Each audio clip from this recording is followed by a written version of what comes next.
Hello everyone. So this is a confession story. 62 female, mother of a 37-year-old female and 33-year-old male. I'm voluntary retired school teacher who has lived my entire life for family, caring for husband, in-laws and kids whenever I'm not in school. My faults in these domestic chores were always highlighted and discussed among relatives, as if all problems from leaks in child's hair, fungus in clothes, or overcooked rice is due to me being selfish to have a job. My earnings were only 30% of my husband's, so I wanted to compensate and hence always worked hard from morning 5:30 to night 10. My husband, though, returned to office around 6 and watched TV or went out to see friends till dinner at 9. On so many days, I wanted to take rest like him and thought if I had equal salary as him, if I was more educated, I could have taken some rest like him.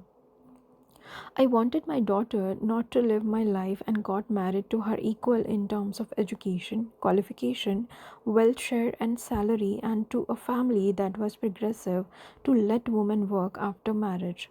But shockingly, no, she still lives my same life. Instead of TV, her husband watches phone while she is struggling with cooking, childcare, and cleaning. When anything went wrong, her in-laws even said she is not capable of handling all this like Miss XYZ, so better quit job.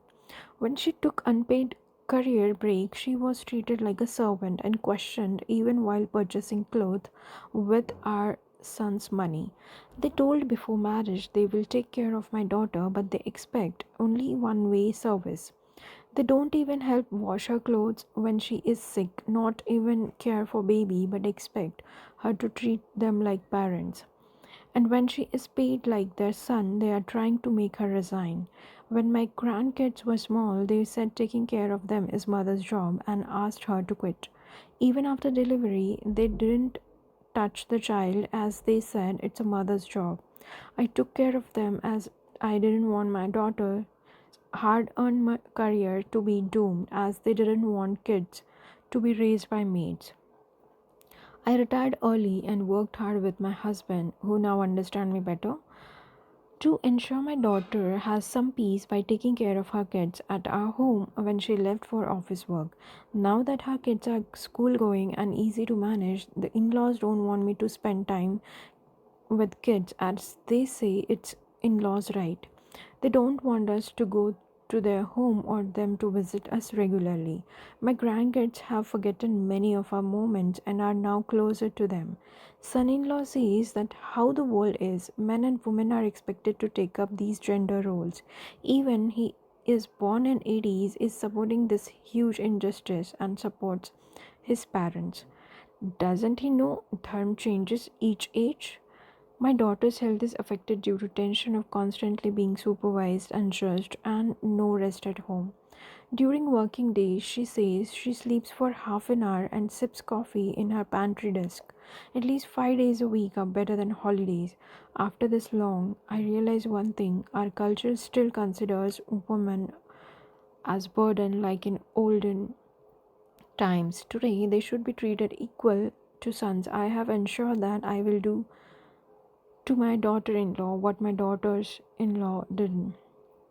I have asked them to stay separately from us after marriage and take care of me and husband the same way as she takes care of her parents. I have asked my son also to share household work in fair way and never take rest while wife is working. Her parents always tell all relatives they are lucky to have in-laws like us. This is the maximum we can do to help our daughters create good example as boys parents. Hope someone takes this message to my daughter's husband and in-laws and let my child finally smile living independently and freely. This adharm of making a woman stay in husband's house as servant has to end. It is why most women are not ready to get married these days. If this goes on, no woman will marry and families will die. This practice was dharma once, not in today's age, like how it was dharma for Krishna to have multiple wives in that age and not now. Hope everyone in every family lives happily. No family or society will thrive on tears of millions of daughters' mother. Thank you for listening to my story.